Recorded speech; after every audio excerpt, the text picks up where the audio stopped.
이사야 11장 14절에서 16절. 그들이 서쪽으로 블레셋 사람들의 어깨에 날아앉고 함께 동방 백성을 노력하며 에돔과 모압의 손을 대며 암몬 자손을 자기에게 복종시키리라. 여호와께서 애굽 해만을 말리시고 그의 손을 유브라데 하수 위에 흔들어 뜨거운 바람을 일으켜 그 하수를 쳐 7갈래로 나누어 신을 신고 건너가게 하실 것이라. 그의 남아있는 백성 곧 아수르에서 남은 자들을 위하여 큰 길이 있게 하시되 이스라엘이 애굽 땅에서 나오던 날과 같게 하시리라. 오늘 말씀의 제목은 이스라엘이 원수를 복종시킴입니다. 어제는 이스라엘이 회복되고 화목하게 될 것에 대한 예언이고, 오늘은 메시아로 인해 돌아와 화목하게 된 이스라엘의 남은 자들이 온 세상을 정복하고 다스리게 될 것에 대한 말씀입니다.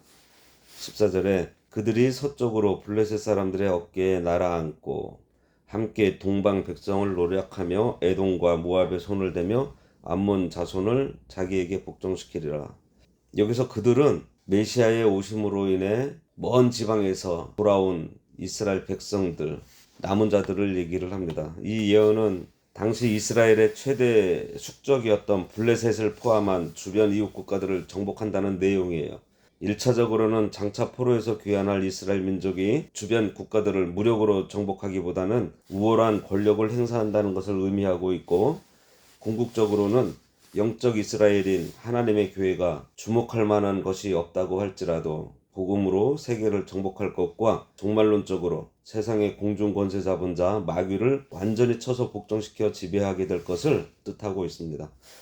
따라서 지상의 교회는 항상 전투하는 교회로서 대장 되신 예수 그리스도를 따르며 성령의 검을 가지고 어둠의 세상 주관자들을 물리쳐야 할 사명이 있습니다. 여기에 나열된 나라들은 그동안 이스라엘을 지독하게 괴롭혔던 나라들이에요. 이스라엘과는 원수인이 영적으로 말하자면 마귀의 세력입니다.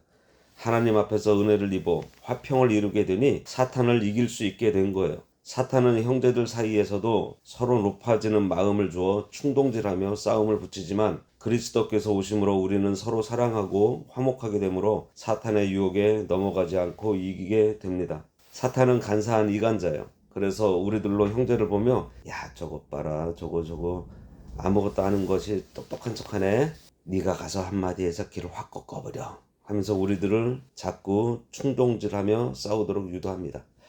남들보다 더 똑똑한 체 하라고 하며 외식을 부채질해요. 성령께서는 형제가 잘못해도 참으라 하시고 오히려 도와주고 사랑하라고 하시지만, 사탄은 자꾸 이웃을 밟고 일어서야 네가 산다고 속삭이고 있습니다. 그러한 때에 그리스도께서 오셔서 영접하면 13절의 말씀처럼 화평과 화목을 이루게 되고, 화평과 화목을 이루니 14절에 있는 역사가 일어난다는 것입니다. 주님을 영접하고 주님을 나의 목표로 삼고 화평을 이루니 사탄의 세력을 하나님의 능력으로 지배하게 된다는 거예요. 다른 어떤 이적보다 자기를 죽일 수 있는 것이 큰 능력이고, 형제를 사랑할 수 있는 것이 큰 능력입니다. 악한 세력이 우리 마음속에 일어날 때 악한 방법으로 이기려 하지 않고 선으로 악을 이기는 것이 큰 능력이에요. 14절은 바로 그리스도께서 우리를 지배하신 상태가 될 때 성도가 세상을 지배한다는 것입니다. 그러니까 성도가 주님을 내 삶의 주인으로, 왕으로 모시고 참 지배를 받을 때 화평을 이루고 악한 세력을 지배할 수 있게 된다는 말씀이에요.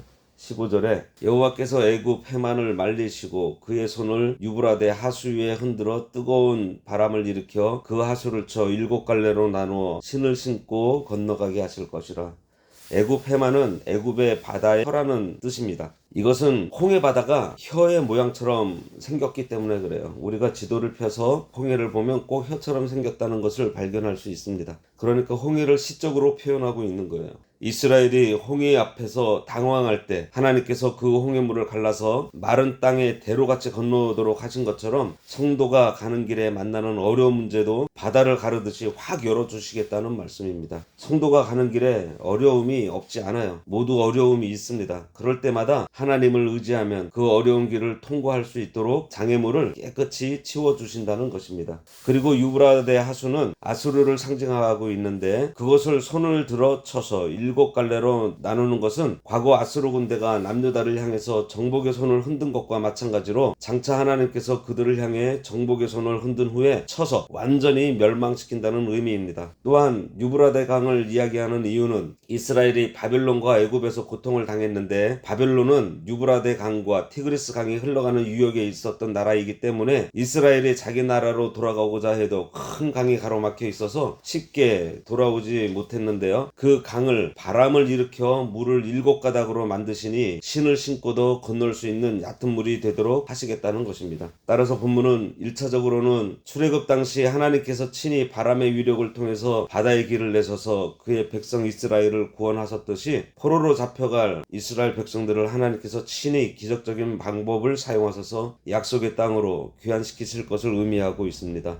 그리고 궁극적으로는 예수 그리스도께서 오셔서 모든 악한 세력을 완전히 쳐부수고 영적 이스라엘인 성도들을 완전하게 하나님의 나라로 인도하실 것을 예언하고 있는 것이에요. 무슨 말이죠? 하나님의 은혜로 사는 성도 앞에 가로막는 큰 세력이 버티고 있어도 하나님의 능력의 바람이 역사에서 다 물리쳐 주신다는 것입니다. 주님을 나의 기초로 삼을 때 하나님께서 바다 같은 장애물이 놓여도 말려버리시고 유브라데 같은 큰 강도 여러 갈래로 갈라지게 하신다는 것이에요.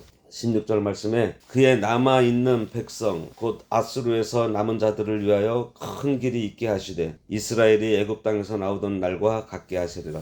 15절에 대한 부연 설명으로 하나님께서 그의 백성 이스라엘이 약속의 땅 가나안으로 다시 돌아올 때 방해받는 모든 요소를 제거하실 것을 선포하고 있습니다. 이 예언대로 이스라엘 백성들을 바사왕 고레스의 칙령에 의해 어떠한 어려움 없이 귀환하게 돼요. 마찬가지로 예수님께서도 당신의 택한 백성을 한 사람의 나가자도 없이 당신의 나라로 인도하여 들으실 것입니다. 오늘 본문을 통해 우리는 사탄이 우는 사자와 같이 사납게 교회와 성도들을 해치려 하지만 하나님께서 친히 함께 하심으로 구원을 향해 전진하는 교회의 발걸음을 결코 방해할 수 없다는 것을 알 수 있습니다. 아수르 쪽에는 강도 있을 뿐만 아니라 길이 매우 멀고 험한데 하나님께서 그 험한 길이 신장로처럼 되게 하시겠다는 것입니다. 마치 우리가 전도할 때 도저히 믿지 않을 것 같은 사람이 너무 쉽게 믿는 경우를 보는 것과 같아요.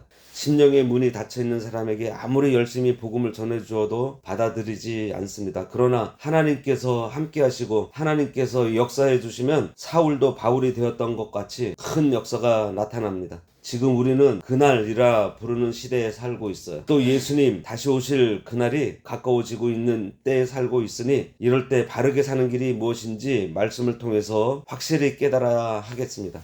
우리가 11장 말씀을 이번 주에 봤는데요. 말씀에 기록된 대로 예수님을 나의 기호로 삼아야 하겠습니다. 예수님을 닮는 것을 나의 삶의 목표로 삼아야 합니다. 예수님 위해서 먹고 예수님 위해서 공부하고 예수님을 위해서 일하는 거예요. 우리 중에 누구든지 자기를 위하여 사는 자가 없고 자기를 위하여 죽는 자도 없도다. 우리가 살아도 주를 위하여 살고 죽어도 주를 위하여 죽나니 그러므로 사나 죽으나 우리가 주의 것이로다 라고 사도 바울이 고백했는데 이 고백이 우리의 고백이 되어야 하겠습니다. 그러면 이 땅 위의 것을 못 이룰 것 같은가요? 절대 그렇지 않아요. 예수님 위에 사는 뚜렷한 목표가 있을 때 오히려 하나님께서 화평하게 해주시고 승리의 역사를 체험하게 해주셔서 앞길이 열려 형통한 길을 걷게 됩니다. 그러니 그리스도인들은 어떠한 일을 하더라도 어떻게 하면 복음 전하는데 효과적으로 사용하고 이용될 것에 대해 목표를 세우며 살아야 할 것입니다. 예수님을 기초로 삼아 말씀의 성취가 생활 속에 일어나는 우리 모두가 되기를 간절히 바랍니다. 기도하겠습니다. 하나님 아버지, 그리스도께서 오심으로 우리 앞에 막혀져 있는 모든 험한 일들과 산과 같은 장애물과 바다와 같은 큰 물이 있더라도 다 헤치고 나갈 수 있다고 하셨사오니 하나님 아버지, 우리들이 이 인생을 살아갈 때 자기의 마음, 자기 뜻, 자기의 가치를 따라 살아가는 것이 아니라 예수 그리스도를 푯대로 예수 그리스도를 기치로 예수 그리스도를 닮아가는 삶을 살아서 이 세상에 있는 모든 마귀의 세력을 다 싸워 이겨 승리하는 저희들 되도록 인도하여 주시옵소서. 예수님의 이름으로 기도드리옵나이다. 아멘. 하늘에 계신 우리 아버지여, 이름이 거룩히 여김을 받으시오며 나라가 임하시오며 뜻이 하늘에서 이루어진 것 같이 땅에서도 이루어지이다.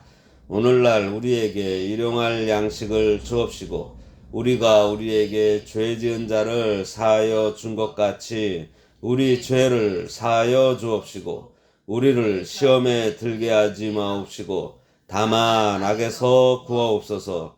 대개 나라와 권세와 영광이 아버지께 영원히 있사옵나이다. 아멘.